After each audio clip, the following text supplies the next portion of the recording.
Welcome back to our channel. कल की class में हमने पढ़ा था नाउन और उसके कुछ टाइप्स। इसके अलावा हमने कुछ वर्ड्स के बारे में पढ़ा था, या फिर हम कह सकते हैं कुछ सफिक्स के बारे में पढ़ा था, जो किसी वर्ड के अगर पीछे आ जाते हैं तो वो नाउन बन जाएगा। आज की क्लास में पहले हम कुछ अनकाउंटेबल नाउन्स के बारे में पढ़ेंगे और फिर उसके बाद हम कुछ एरर के क्वेश्चन लेंगे जो कि प्रीवियस ईयर पेपर्स में आए हुए हैं। तो पहली बात, अनकाउंटेबल नाउन्स होते क्या हैं? नाउन को हम बेसिकली दो और कैटेगरीज में डिवाइड करते हैं। फर्स्ट वन इज काउंटेबल और दूसरा अनकाउंटेबल। काउंटेबल नाउन वो जिन्हें हम गिन सकते हैं। फॉर एग्जांपल मार्कर, हम मार्कर्स को इजीली गिन सकते हैं कि एक मार्कर, दो मार्कर, तीन मार्कर। इसके अलावा अगर मैं बात करूँ अनकाउंटेबल नाउन्स की, अनकाउंटेबल नाउन्स ऐसे नाउन होते हैं जिनको हम गिन नहीं सकते। फॉर एग्जाम्पल दूध, फॉर एग्जाम्पल पानी, एंड ऑल्सो फॉर एग्जाम्पल बाल। क्या हम अपने बालों को गिन सकते हैं? नहीं। तो ऐसे सभी नाउन जिनको हम 1 2 3 4 काउंटिंग के रूप में ना गिन सकें और उसके पीछे हमें कोई एक यूनिट की जरूरत पड़े, उनको हम बोलते हैं अनकाउंटेबल नाउन। आज मैं आपको कुछ एग्जांपल्स बताऊंगी अनकाउंटेबल नाउन्स के, जो कि प्लूरल फॉर्म में नहीं बनते हैं। ये जिस फॉर्म में लिखे हुए हैं किसी भी सेंटेंस में आ जाए हमेशा इसी फॉर्म में रहेंगे। चलिए शुरू करते हैं। तो the first word is hair. बहुत से लोग बोलते हैं my hairs are falling, but hairs is incorrect. जो सही वर्ड है वो है हेयर, चाहे हम इसको सिंगुलर में यूज करें चाहे प्लूरल में, ये हेयर ही रहेगा। नेक्स्ट वर्ड मिस्चीफ, शैतानी। ऑफ कोर्स हम शैतानी को नहीं गिन सकते हैं। मनी, अब आप कहेंगे मनी को तो हम गिन सकते हैं, बट क्या हम इसको एक मनी, दो मनी, तीन मनी करके गिनेंगे? नहीं, इसके लिए हमें यूनिट की जरूरत है कि 1 रुपये, 2 रुपये, ऐसा कुछ। नेक्स्ट इज वेस्टेज, जो भी वेस्टेज हो रहा है उसको नहीं गिन सकते हैं हम। Wine, music, crockery. क्रोकरी में बेसिकली आते हैं बर्तन। अब आप कह सकते हैं बर्तन को हम गिन सकते हैं, बट क्या कभी हम एक बर्तन, दो बर्तन, तीन बर्तन ऐसे करके गिनते हैं? नहीं, उसमें स्पेसिफिकली गिनते हैं ग्लास, कटोरी, चम्मच। इसीलिए क्रोकरी भी अनकाउंटेबल नाउन है। वेकेज भी अनकाउंटेबल नाउन है। इसके बाद अकोमोडेशन, जहाँ हम रह रहे हैं। बैगेज, लगेज, सबसे ज़्यादा पेपर में आने वाले क्वेश्चन इन्हीं से बनते हैं, वो बैगेजेस और लगेजेस पर देता है।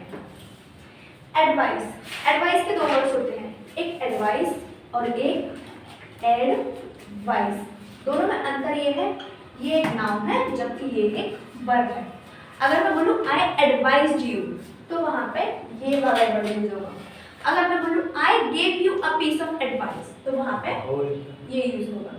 इसके अलावा नॉलेज, क्या हम नॉलेज को गिन सकते हैं कि किसके पास कितनी नॉलेज है? नहीं, इसलिए ये भी एक अनकाउंटेबल नाउन होगा। नेक्स्ट बिजनेस, बिजनेस को भी नहीं गिना जा सकता है।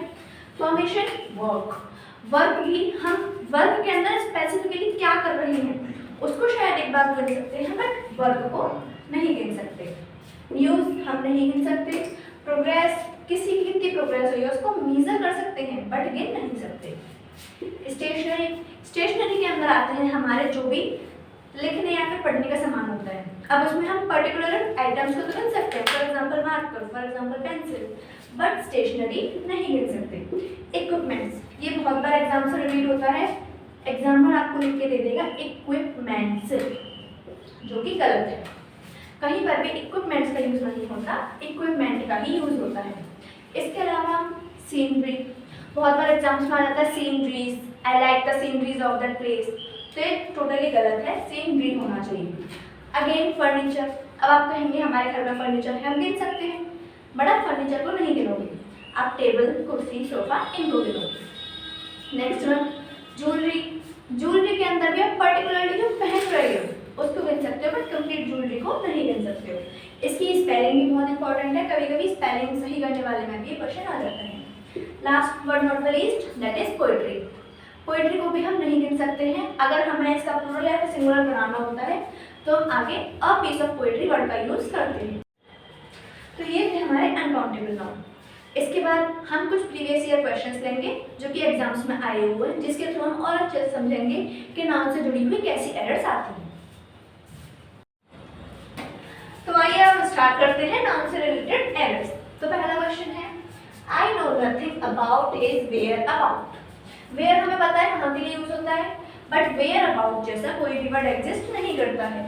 वर्ड होता है वेयर अबाउट्स। वेयर अबाउट का मतलब कोई इंसान कहाँ पर है उसकी अगर आपको जानकारी है तो हम कहेंगे I know about his whereabouts. Second one, now I have to know why he always remains at loggerheads with his wife. इस वाले में अगर हम ये वाला वर्ड देखें लॉगर्स हेड, लॉगर्स हेड नहीं होता है, ये होता है लॉगर हेड। लॉगर हेड का मतलब झगड़े करने की पोजीशन में, तो वो अपने व्यक्ति से झगड़ा क्यों करता रहता है, इसलिए उसको बोलेंगे loggerhead. Next one, there are only certain boy that are sincere and dedicated. अब देखिए सबसे पहले हमारा देयर आर है, इसका मतलब हम एक से ज्यादा लोगों की बात कर रहे हैं। दैट के बाद में यहाँ पर आर है, इसका मतलब यहाँ पर कोई नाउन तो ऐसा है जो कि प्लूरल है।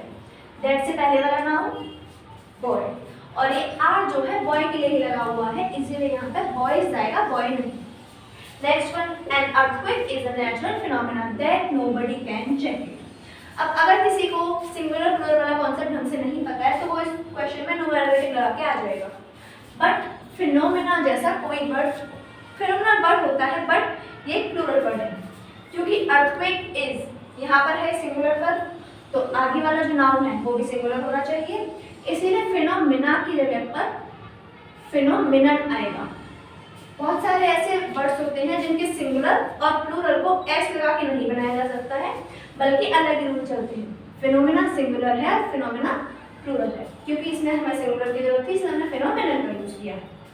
The mother-in-laws gathered together to discuss certain family issues that had to be sorted out. इसमें अगर हम मदर इन लॉज को देखें, ये कंपाउंड नाउन है। कंपाउंड नाउन ऐसे नाउन होते हैं जिनको दो वर्ड्स को जोड़ के बनाया जाता है, और जब हम कंपाउंड नाउन को प्लूरल बनाते हैं तो हम मेन वर्ड के पीछे ऐसे एस लगाते हैं। मदर इन लॉ में मेन वर्ड मदर है, इसीलिए इसके पीछे हम एस लगा देंगे, तो सही होगा मदर्स इन लॉ। ऐसे ही fathers in law, main word के पीछे हम एस लगाएंगे। Brothers in law, sisters in law. Next one, it is a fact that laugh is the best medicine to remove stress and a disease free life. इसमें अगर हम यहाँ पर laugh को देखें, लाफ के आगे इस है, इसका मतलब ये सब्जेक्ट होना चाहिए, लेकिन लाफ तो एक वर्ब होती है, कोई भी वर्ब सब्जेक्ट नहीं हो सकती है, तो यहाँ पे सही वर्ड होगा laughter. It is a fact that laughter is the best medicine to remove stress and live a disease free life. Laughter एक नाम है जबकि laugh एक वर्ब। नेक्स्ट वर्ड, ये अभी मैंने आपको पढ़ाया था, हेयर जैसा कोई वर्ड एग्जिस्ट नहीं करता है, यहाँ पर हेयर है। The flexible of withdrawals from fund under the pension scheme would be tightened. यहाँ पर देखिए इससे पहले आ रहा है आर्टिकल। कल क्लास में मैंने आपको बताया था किसी वर्ड से पहले अगर आर्टिकल आ रहा हो तो वो नाउन होना चाहिए, जबकि फ्लेक्सिबल एक नाउन नहीं है, ये एक एडजेक्टिव है। तो इसको नाउन बनाने के लिए हम इसके पीछे ITY जोड़ेंगे, जो कि मैं आपको कल की क्लास में बता चुकी हूँ। किसी वर्ड के पीछे ITY जोड़ने से वो नाउन बन जाता है। The flexibility of withdrawals from fund under the pension scheme would be tightened. Women athletics have performed far better than men athletics this season.